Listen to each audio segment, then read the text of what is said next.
I wasn't supposed to be home early that day. He didn't know my meeting got cancelled. So when I opened the door and heard his voice whisper, "Don't worry, she still thinks you're just a friend," that was the exact moment I realized my husband had been lying to my face for months. If you were to ask anyone who knew us, they'd have sworn my marriage was perfect. We were the cute couple, the pair that hosted game nights, took weekend trips, and posted anniversary captions on social media that made other people roll their eyes. And honestly, I believed it too. My husband, Ryan, was charming. The kind of man who made waiters laugh, who remembered birthdays of people we barely knew, who held my hand in grocery stores. I trusted him maybe more than I should have. But the truth, trust can make you blind. And I was completely blind. It all started about 6 months earlier, when he mentioned a new coworker. "She's cool," he said casually while we were making dinner. "Just a friend. We grab lunch sometimes. She's new and doesn't know anyone." I didn't think twice. I mean, people have work friends. I had them too. And he had never given me a reason to doubt him. But slowly, things started changing. He began smiling at his phone more often. Not a normal smile, the kind someone has when they get a message from someone who matters. And when I'd walk into the room, he'd tilt his phone away just slightly. It wasn't enough to be obvious, but it was enough to make something in my chest get tight. One night, I said something without saying anything at all. "You've been on your phone a lot lately." He didn't even look up. "It's just work stuff. Just, hey, friend, just work." Funny how the smallest words can hide the biggest lies. A week later, his phone buzzed at 1:30 a.m., not just buzzing, ringing. He didn't wake up, but I certainly did. I rolled over and looked at the screen. No name, just a number. But the wallpaper lit up and I could see a preview.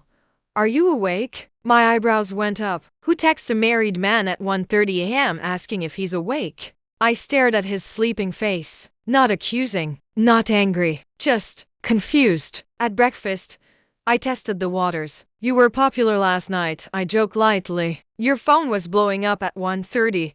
He didn't laugh. Instead, I watched him freeze for half a second, a tiny moment he tried to cover before he shrugged. Probably the group chat. Someone always drunk texts. But I didn't know any group chat. And I had never once heard late-night texts before. Something in me whispered, "Don't let it go." But something else, the part of me that loved him, said, "Don't be dramatic." And just like that, I let it slide. 2 weeks later, he brought her up again. "Oh, Melissa said the funniest thing today." I paused. That name hadn't been mentioned before. "Melissa?" He looked at me like I had missed something obvious. "Yeah, the coworker, the one I told you about." I nodded. Maybe he had mentioned her name before and I forgot. Still, something in his tone was different. He talked about her the way people talk about someone they admire, someone they're starting to feel connected to. I didn't like the feeling in my stomach. But the moment that changed everything, that was the day my meeting at work was cancelled unexpectedly. I usually wouldn't be home until 6 p.m., but that day, I was home at 2:45. I turned my key, pushed open the door, and the apartment was quiet except for his voice. He wasn't on speakerphone. He wasn't trying to be heard, which meant he thought I wasn't there. I stepped inside silently, not making a sound, and I heard him speaking low. "No. She has no idea. I told her you're just a friend. She believes me."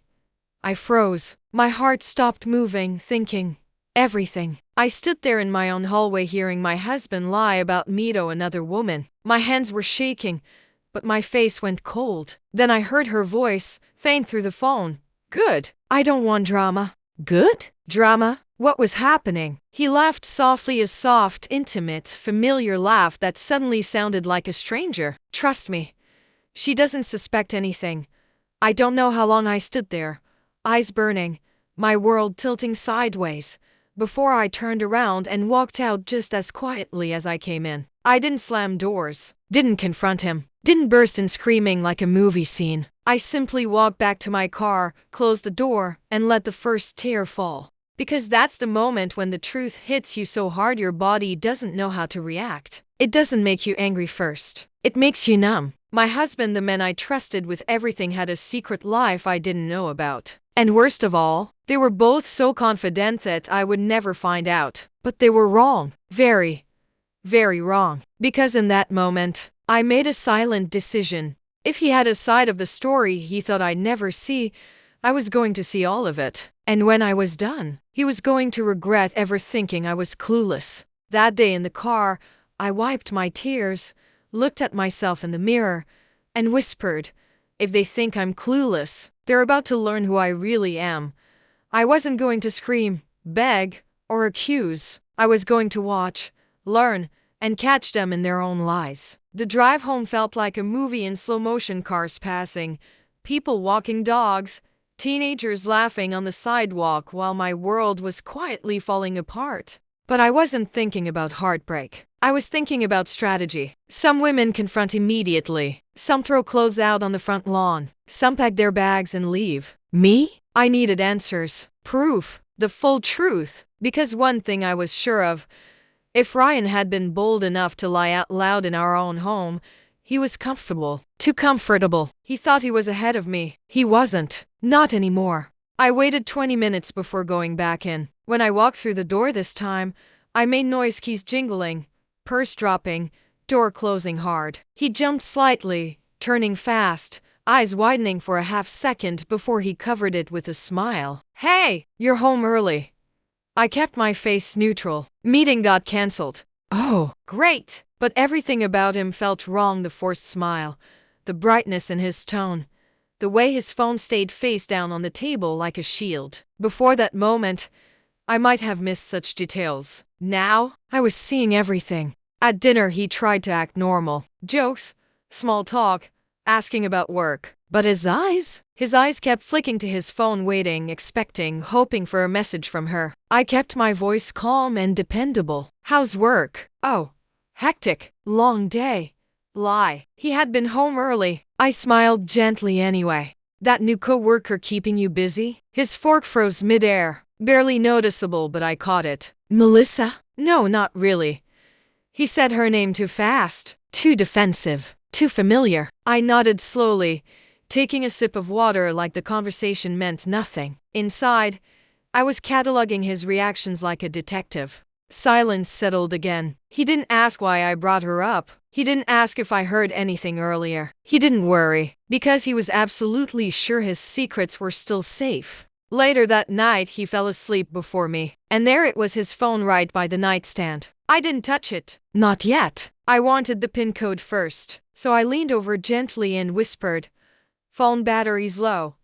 He barely woke, unlocking it automatically and handing it to me before rolling over again. I slipped the numbers into my memory instantly. There it was. 0310. I didn't snoop further. I plugged in the charger, set the phone down, and smiled. I didn't need his phone tonight. I would need it later. When he fell asleep again, I pulled my laptop closer and searched. Melissa, his company, LinkedIn. Found her in 20 seconds. She wasn't what I expected. Not overly glamorous, not a stereotypical other woman. She looked ordinary. Brown hair, corporate smile, clean office photo. But her profile revealed something interesting. Recently divorced. She even had a post from 2 months ago. New beginnings are scary, but staying somewhere you no longer belong is scarier. I leaned back. So she had baggage too. She wasn't just playing with someone's marriage, she had probably told herself she deserved happiness. People always justify their sins when they want something badly enough. But I wasn't judging her yet. I needed proof of their relationship, real proof. It was nearly a.m. when I made a plan. Don't confront him yet. When cheaters panic, they hide evidence. Act normal. Let the lies keep flowing. Catch him in real time. Texts, calls, photos, screenshots, something undeniable. Strike when the truth is complete, not halfway. By the time the plan was in place, exhaustion hit me. And for the first time since our wedding night, I looked at the man sleeping beside me and didn't recognize him. Because secrets change people. They change marriages. They change trust. But I wasn't broken. Not yet. I needed to protect myself before emotions could control me. Ryan woke up acting super sweet, the kind of nice men become when they're hiding something. He brought me coffee, made pancakes, even kissed my forehead. It would have melted me once. Today, it just confirmed his guilt. People don't change habits unless something shifts inside them. He had something to cover. At 10:30 a.m., While pretending to check work email, his phone buzzed. He turned away slightly so I wouldn't see, but I saw the name flash. Melissa.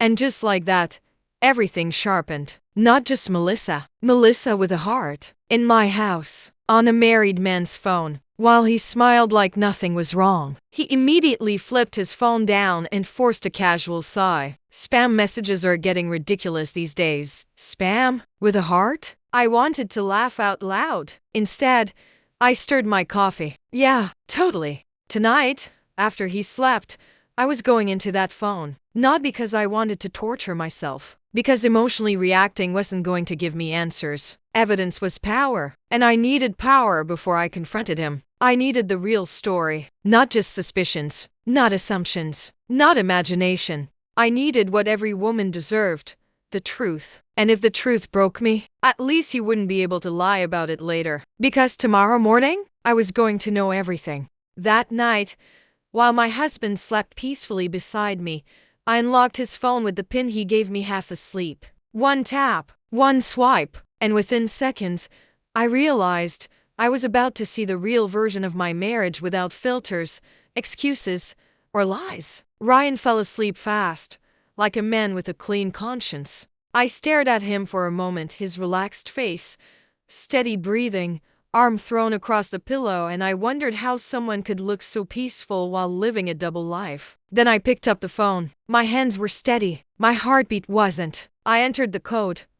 03-10 unlocked. The screen lit up and I took a deep breath. For 1 second, I hesitated. Because here's the truth most women won't admit. Sometimes we don't want answers. We want reassurance. We want to be wrong. But I wasn't going to protect myself from the truth anymore. I tapped the Messages app. And that's when everything started. Melissa's name wasn't buried deep. She wasn't hidden under a fake name like Mike or David or Car Wash. She was right there, Melissa, and that heart felt like a slap. I tapped the thread. The most recent message was from that afternoon. Melissa, miss you already. Today dragged without you. Not great meeting you. Not thanks for the report. No. This was personal. The next message was from him. Ryan. Same. Tomorrow can't come fast enough. Tomorrow? Meaning he planned to see her again. I kept scrolling. The deeper I went, the worse it got. Messages from the last 8 weeks. Smiling emojis. Inside jokes. Late night confessions. Not physical talk yet, but emotionally, they were already there. And then came the message that made my stomach twist. Ryan, she still thinks you're just a coworker. Don't stress. I knew exactly what night that was. I was sitting right next to him on the couch when he sent it. I was leaning on his shoulder. He was texting another woman about how easy it was to lie to me. That memory burned. Not just texts, pet names. He called me babe. He called her Sunshine. A name I had never heard him use, not in 10 years of marriage. But she sent him one too. Melissa. Good night. My king. King. I actually scoffed out loud. It was humiliating, but also enlightening. Men love titles from the person they feel admired by. Women love the connection from someone who pays attention. They were feeding each other's egos while starving our marriage behind my back. And Thini saw the one that didn't make me angry. It made me go cold. 5 days earlier, she wrote, Melissa, does she make you happy? He didn't hesitate. He didn't defend me. He didn't say, yes.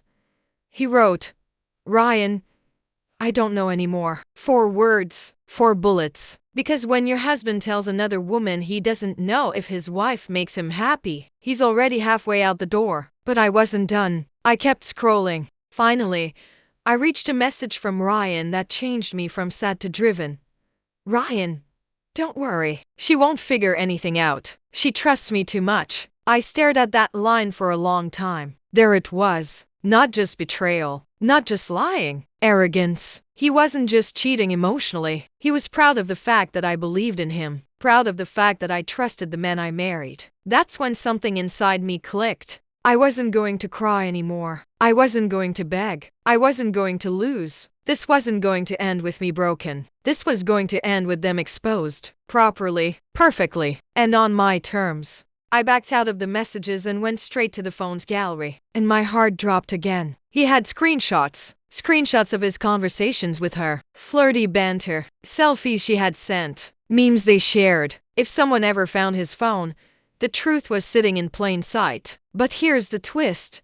He didn't save them because he wanted memories. He saved them because he planned to delete the chat history occasionally but keep the good parts. I scrolled further and then suddenly froze. A photo I had never seen. A picture of him at a coffee shop. Not a selfie. She took it. Because the angle was from across the table, him laughing, head turned slightly, coffee in hand. He was smiling in a way I hadn't seen in months. Happy. With her. And that hurt worst of all. Not cheating. Not lying. Not the secrecy. But the happiness I thought we shared was actually happening with someone else. I heard him stir, shift slightly, and I locked the screen fast, placing the phone back exactly where it had been. He mumbled something and rolled over. I watched him for another moment. The man I had trusted, the man who swore he'd never lie to me, was lying every damn day. But I wasn't crying now. Something else was happening instead. I was becoming calm, focused, cold.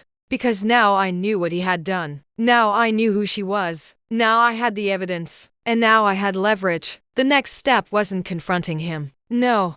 The next step was making sure neither of them ever forgot the day they underestimated the wrong woman. I thought I had seen enough. The texts, the photos, the late-night messages, plenty of proof. But when I dug one layer deeper, I found something that didn't just confirm the affair. It changed the entire game. Because it wasn't just about betrayal anymore, there was a secret Ryan was keeping from both of us. I didn't sleep at all that night. Ryan did soundly like a man with no worries in the world. But while he slept, I had a plan. I wasn't going to confront him empty-handed. I wasn't going to scream and give him space to twist things. I wasn't going to let him pretend it was nothing. So before the sun came up, I slipped out of bed, grabbed my laptop, and started backing up everything. Screenshots, messages, photos, phone logs. I sent them all to a cloud folder labeled with a boring name. Q1 tax documents do not delete. No man touches that willingly. But I wasn't finished. I needed more than evidence. I needed understanding. Because cheating rarely comes out of nowhere. There's always a timeline, a pattern, a moment where things shift. So I went through the message timestamps, lunch breaks, after work chats, late night texting, marathons, weekends he worked late. There was a rhythm. It wasn't random. Ryan wasn't just connecting with a coworker. He was building a parallel relationship. The only thing he hadn't done yet was leave me. But something told me he was getting closer. As I scrolled back, the messages suddenly stopped before 8 weeks. Not naturally. Not the way chats fade. No, the gap was clean. Which meant he had deleted messages before that point. Not casual stuff. Intentional scrubbing. He didn't want his early conversations on record. Which confirmed something important. He had been planning this for a while. And planning meant commitment. But planning also meant mistakes. Because people only delete what they're afraid others might find. So I kept digging. I tapped Melissa's contact card. She wasn't just saved under her name. There were details attached. Work email, device extension, arsenal cell number, and strangely her home address. He blinked. Why would my husband need his co-worker's home address? Not normal. Not necessary. Unless he had been there, or planned to go. My stomach tightened again. But there was something else. At the bottom of her contact info, there was a note field. People usually use that for birthdays, small reminders, nicknames. But Ryan had written, Tuesday equals free after 6. My pulse jumped. What was Tuesday? A night he always. I froze. Tuesday was the day he went to his weekly boxing class every single week. And I never questioned it because he always came home sweaty, exhausted, carrying a gym bag. But suddenly another memory surfaced.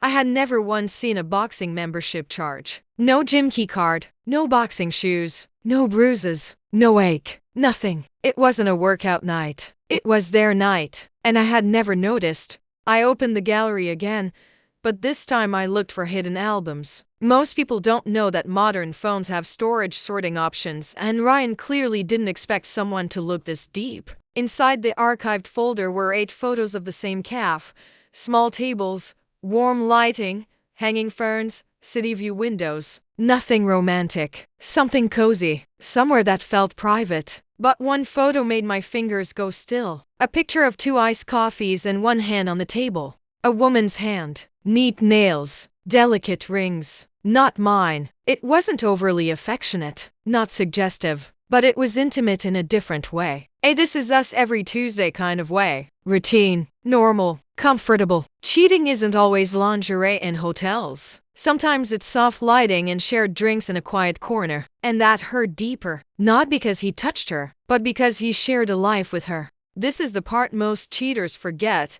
Even if you delete texts, even if you clean the gallery, your phone still tracks everywhere you go unless you turn off location history. And Ryan didn't. I opened Google Maps timeline, selected Tuesdays, and the calf popped up like a neon sign. Every single week for the last 14 weeks. Sometimes for 50 minutes. Sometimes for 2 hours. Sometimes after work. Sometimes on lunch break. Every time, the same location. But then I clicked 2 Thursdays. Another location appeared. Melissa's apartment address. He had been there more than once. My hand covered my mouth, but I didn't cry. Not now. This meant something bigger. She wasn't just an affair. He wasn't slipping up. He wasn't making a mistake. They were in a relationship. A functioning, established, comfortable relationship. Which meant, if I confronted him now, he wouldn't be scared. He'd be ready. He might have excuses, plans, backup lies. So I needed something stronger. Something he couldn't wiggle out of. Something undeniable. When I clicked on Melissa's address again, a new option popped up. Link Google Calendar event. He tapped it. The calendar appointment opened.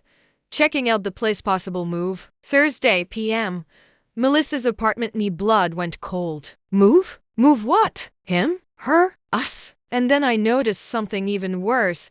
He wasn't the only person on the invitation. There were 2 attendees listed. Ryan, my husband, Melissa, and one more, a realtor. I just stared. He wasn't just seeing her. He wasn't just having an emotional affair. He was looking at apartments with her, planning living arrangements, building a new life, while still sleeping in my bed, in our home, under the roof I helped pay for. Suddenly, this wasn't a cheating story. This was a replacement plan. And I wasn't just dealing with betrayal. I was dealing with a man who was preparing to walk out. Quietly, smoothly, without giving me the chance to see it coming. Except now I did. And now, everything changed. Because he wasn't the only one who could play quiet. He wasn't the only one who could plan ahead. He wasn't the only one who could act normal while preparing a devastating surprise. He just didn't know. My surprise was going to land first. He thought I was still the clueless wife sitting at home while he built a future with another woman. But by the next morning, I wasn't just suspicious, I was armed, informed, and already one step ahead. And my first move, play sweet, calm, and stupid, because men like him never see the smart woman coming. I woke up before Ryan, showered, did my makeup, and made breakfast like it was just another normal morning in our perfect marriage. He walked into the kitchen stretching, yawning, smiling the way only someone with zero fear of consequences can. Wow, he grinned. You're up early. I flipped a pancake with a relaxed smile. It's a new week, trying to start fresh. He kissed the top of my head and I forced myself not to flinch. Fresh. If only he knew how fresh things were about to get. Here's a secret cheaters never expect. When a wife they betrayed suddenly becomes nicer, they get comfortable, relaxed, careless. And I needed that. So I made him breakfast, packed him lunch, asked about work, listened attentively. He was glowing like a teenager who just bought a new car, because he thought I was still blind. And nothing is more dangerous than a man who underestimates a woman. While he ate, his phone kept lighting up with messages from Melissa. He didn't open them in front of me, he wasn't that stupid. But he didn't silence notifications either, meaning he didn't think I suspected anything. He wasn't trying to hide the affair yet, believed he was in control, but I was watching. Every glance, every fake casual shrug, every micro reaction. He may have been cheating, but I was studying. And information is how people win wars. When he left, blowing a kiss like a loving husband, I shut the door and exhaled slowly. No crying, no panic, just focus. I brewed coffee, opened my laptop, and started preparing. Step 1. Backup everything. Organize the digital evidence into folders. Text, screenshots, photo, files, logs, maps, data, calendar, screenshots, location history. Meticulous, labeled, time-stamped. If he tried to delete anything now, it wouldn't matter. I already had his digital confession stored safely. Cheating isn't just emotional, it's financial. I logged into our joint accounts and started checking credit card transactions, bank statements, cash withdrawals, receipts, charges, and there it was. Every Tuesday evening, like clockwork, CAF money 28, 90 CAF money 32, 50 CAF money $24.6. They had a regular table, a regular time, a regular bill. But then something even more interesting appeared.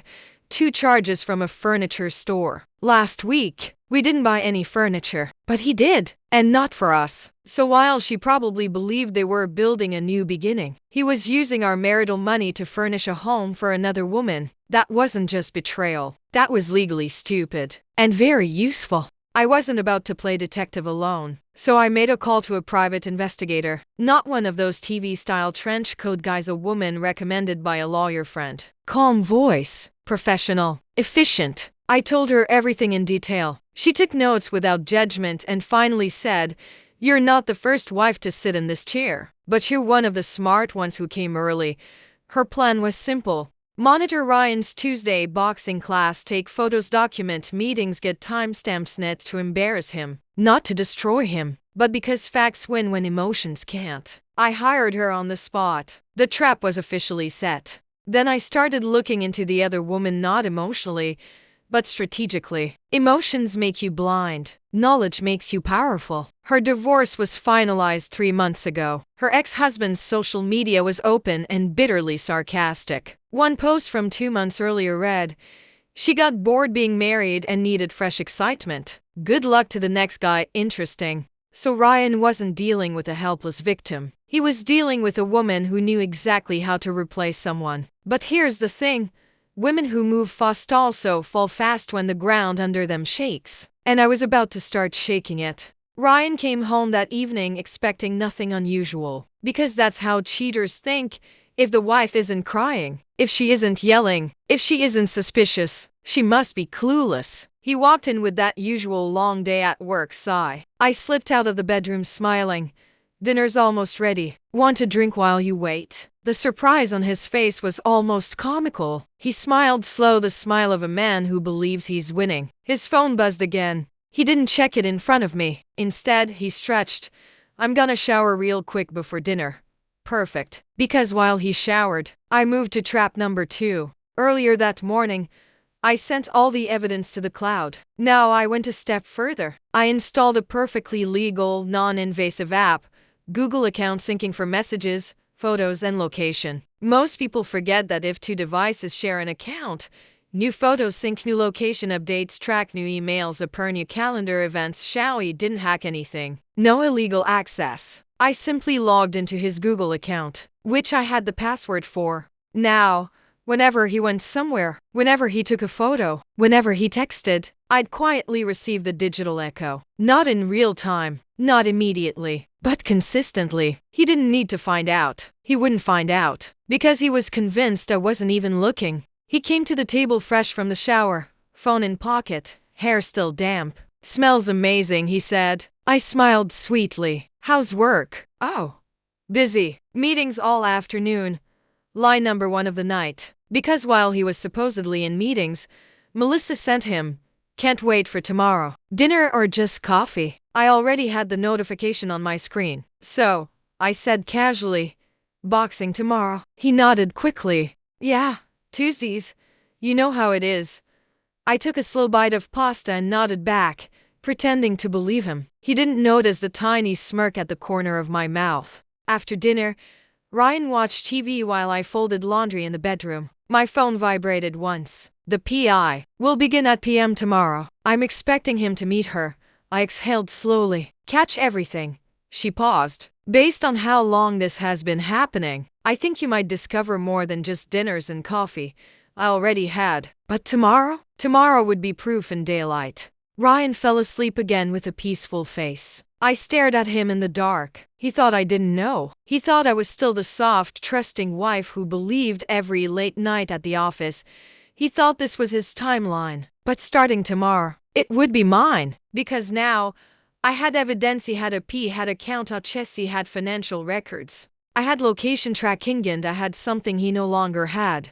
Control. This war had begun quietly, and by the time he even realized I was fighting, he would already be losing. He thought his routine Tuesday night was private. He thought I'd never know what really happened after he left. But the private investigator caught everything. And the truth? Worse than I ever imagined. Tuesday came faster than I expected. I acted normal: coffee, breakfast, chit-chat. Ryan left for his boxing class, completely unaware that I had eyes everywhere. Not literally, no creepy spying, but strategically, digitally, professionally. The PI had clear instructions: follow him, document everything, and report immediately. By the time he reached the parking lot, she was waiting, car inconspicuously parked down the street. I see him, she whispered into the phone. He's walking straight toward, yep, the calf, not the gym.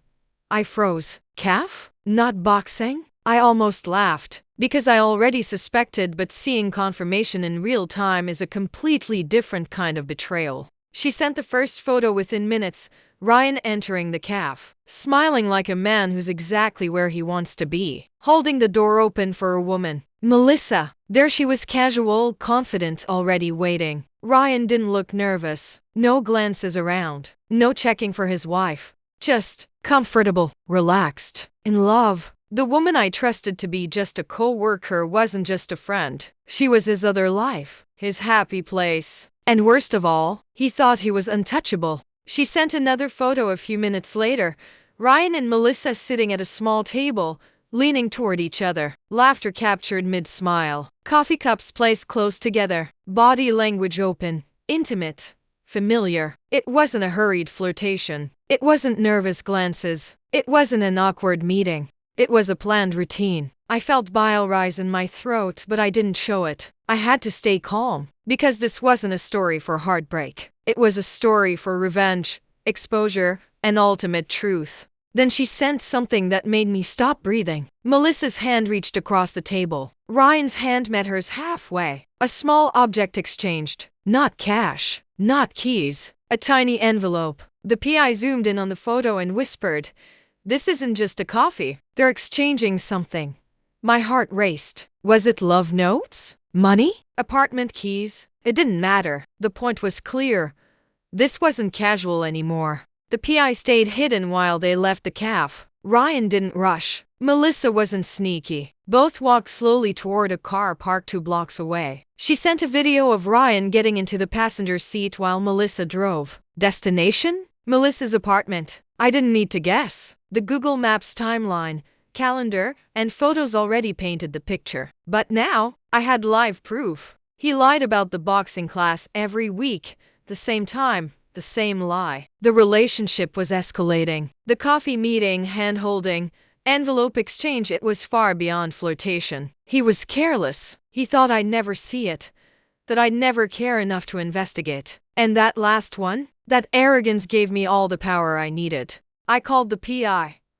Make sure we get everything. Photos, times, locations, texts, everything. Her response was calm and precise. Already on it. Tomorrow's Tuesday dinner, they'll pick up right where they left off. And I'll have time-stamped evidence.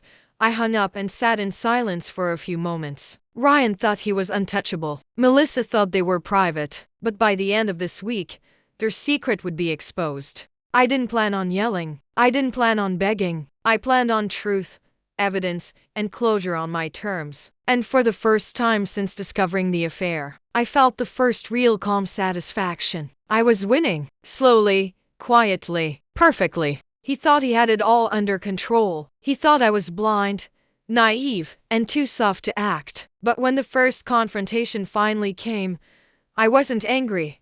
I wasn't begging. I was in charge. And the look on his face? Priceless. Tuesday night arrived faster than I expected. Ryan came home, sweaty from his boxing class, completely unaware that the PI had captured every move. I greeted him with the same smile I'd worn all day. Calm, sweet, unassuming. "Hey, honey, how was class?" He wiped his brow, grinned, and shrugged. "Good. Pretty intense." He didn't notice the flicker of triumph in my eyes. Because here's the truth. Confrontation doesn't need yelling. It needs timing, proof, and control. And tonight, I had all three. I had moved strategically, every text, photo, and timestamp backed up in a cloud folder. PI's report ready to send at the perfect moment. Phone synced to receive live updates of his location. Calm composure intact. Dinner was ready, his favorite, beautifully plated, as if nothing had happened. He walked in and immediately noticed something different. "Wow, dinner smells amazing. You've been working all day?" I smiled, pouring a glass of wine. "Just trying something new tonight. Sit down, relax." It was almost comical watching him bask in normalcy, thinking I still trusted him completely. As he ate, I casually mentioned, "Oh, and I went through our schedules. Funny how every Tuesday you're boxing, and yet Google Maps shows you at a calf every Tuesday for the last 14 weeks. His fork froze midair. What do you mean? I didn't raise my voice. I didn't accuse. I just smiled. Just noticed the pattern. Tuesday coffee, PM. You seem to have a regular friend there. He tried to laugh it off. Yeah, just a coworker. Don't make a big deal. But I had him. I reached over the table, pulled out my tablet, and opened the cloud folder. Photos of him entering the caf, smiling with Melissa, hand holding, envelope exchange, Google Maps time-stamped locations. Interesting, I said lightly. I wonder why your boxing class has you holding hands with her every Tuesday instead of punching a bag. He turned pale. He swallowed hard. He looked at me like a deer caught in headlights. That's when I knew. He thought I'd never confront him. Here's something people underestimate. The calm confrontation hits harder than shouting. I didn't yell. I didn't cry. I didn't beg. I let facts speak for themselves. I have everything, I said. All the messages, all the photos, all the timestamps. Every little lie. He blinked, paused, then tried to laugh nervously. You don't understand. I cut him off with a soft, unwavering tone. Oh, I understand perfectly. You think you've been clever. You think no one notices when you're building a life behind their back. His mouth opened, then closed. Then he tried again. It's not what you think. Oh, but it is.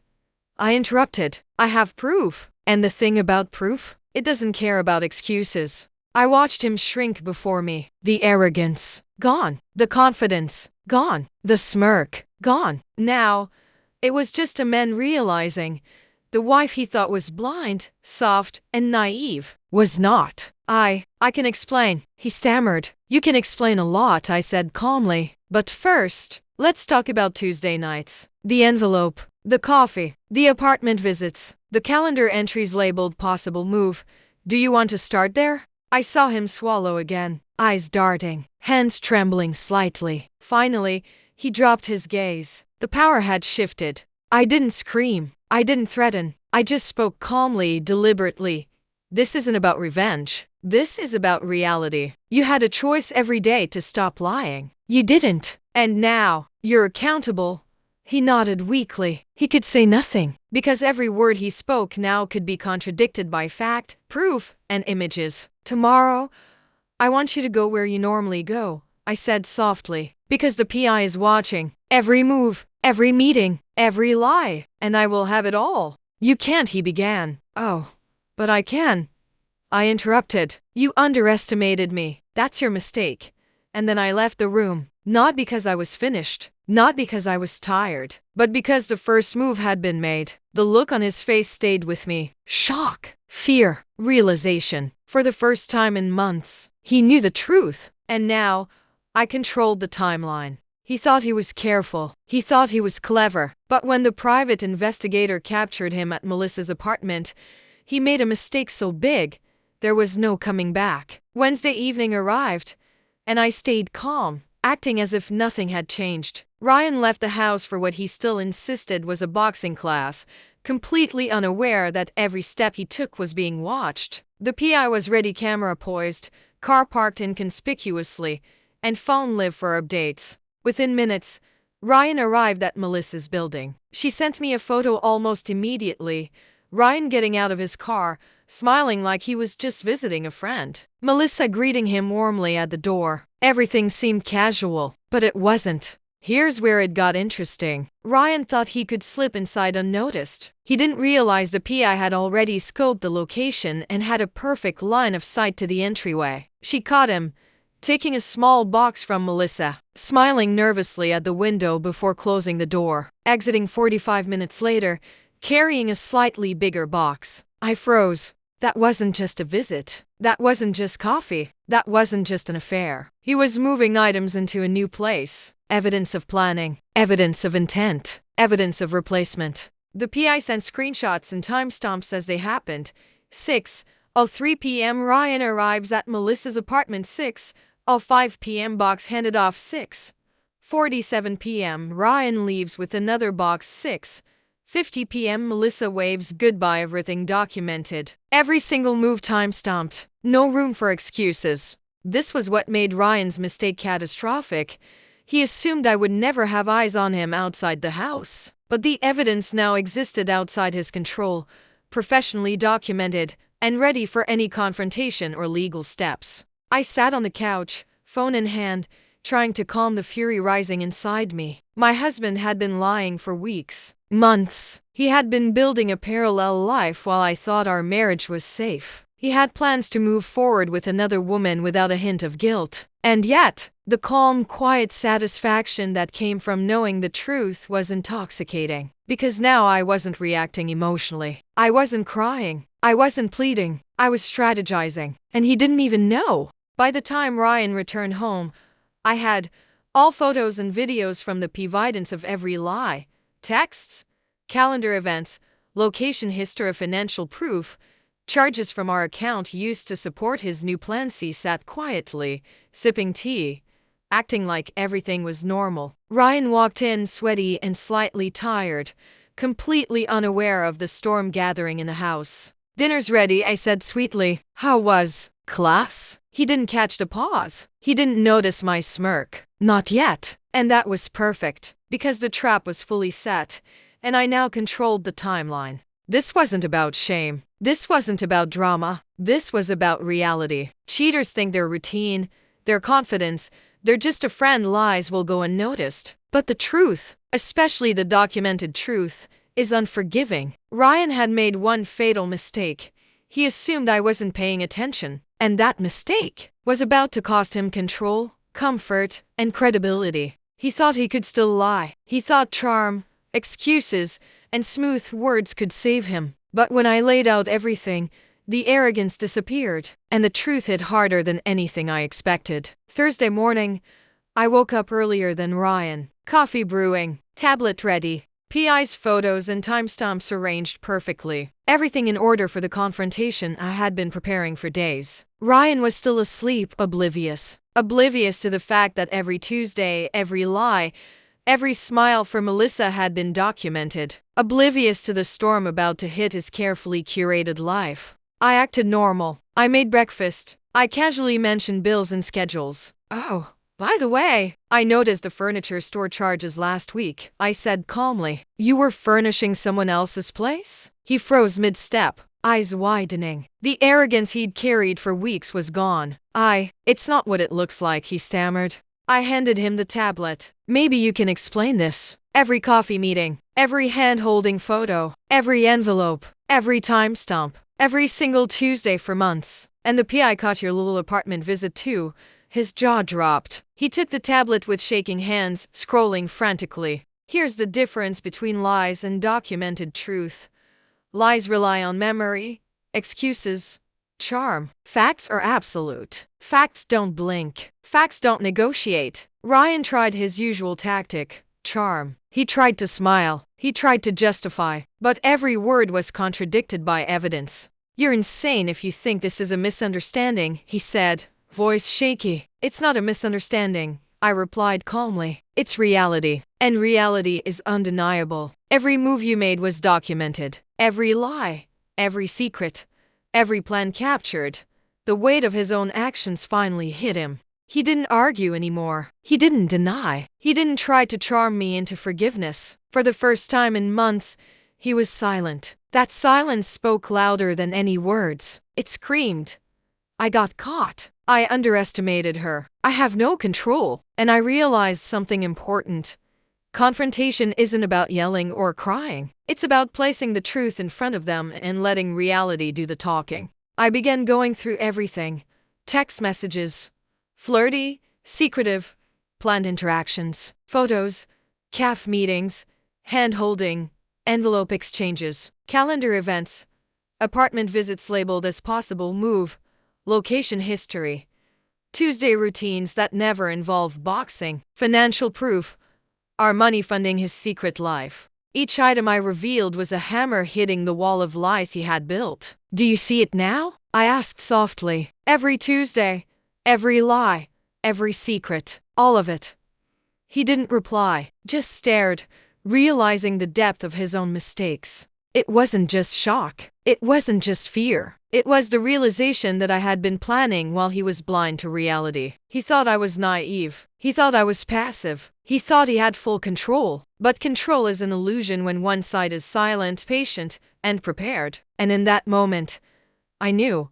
The game had changed. The power had shifted. And by the end of this, he would never forget who truly held the cards. He thought he could keep living a double life. He thought I'd stay silent. He thought charm, lies, and just a friend excuses would save him. But tonight, everything comes crashing down, and the truth hits harder than he ever imagined. It was Friday evening, the week after the PI's first capture. Ryan came home from boxing with his usual fake energy. I greeted him calmly, smiling, like nothing had changed. But everything had changed. I had every piece of evidence, texts, photos, timestamps, financial records, Google Maps locations, and even PI footage from Melissa's apartment. And tonight, I would put it all on the table. I made dinner, plated beautifully, glasses filled with wine. Ryan noticed immediately the calm perfection in my movements, the lack of accusation in my tone. Wow, you really outdid yourself, he said. I poured him a glass, smiling lightly. Thank you. I've been experimenting. He laughed nervously. He didn't see the folder sitting on the tablet across the table. Because the folder wasn't just a folder, it was his downfall. I tapped the tablet. Ryan, let's talk about Tuesdays. I opened the first photo from the PI. Him entering the CAF, smiling at Melissa. Next, hand holding. Next, envelope exchange. Next, time-stamped Google Maps locations. Interesting routine, I said casually, as if commenting on the weather. I wonder why your boxing class never shows up anywhere on the map, but coffee and apartment visits do. He froze. The smirk, the arrogance, the confidence gone. It's not what it looks like, he stammered. Oh, but it is. I interrupted. You used our money for furniture, lied about your schedule, hid messages, and even planned a move with her. Every single move is documented. He swallowed hard, eyes darting, hands trembling. I didn't yell. I didn't cry. I didn't beg. I simply laid out the facts. Texts showed the secret communication. Photos captured intimate moments. Calendar events proved planning. PI footage confirmed visits. Financial records confirmed funding for another life. He couldn't argue. He couldn't charm his way out. He couldn't even meet my gaze without guilt showing. This isn't about revenge, I said softly. It's about truth. And the truth? It's undeniable. Ryan's head dropped. For the first time, he understood.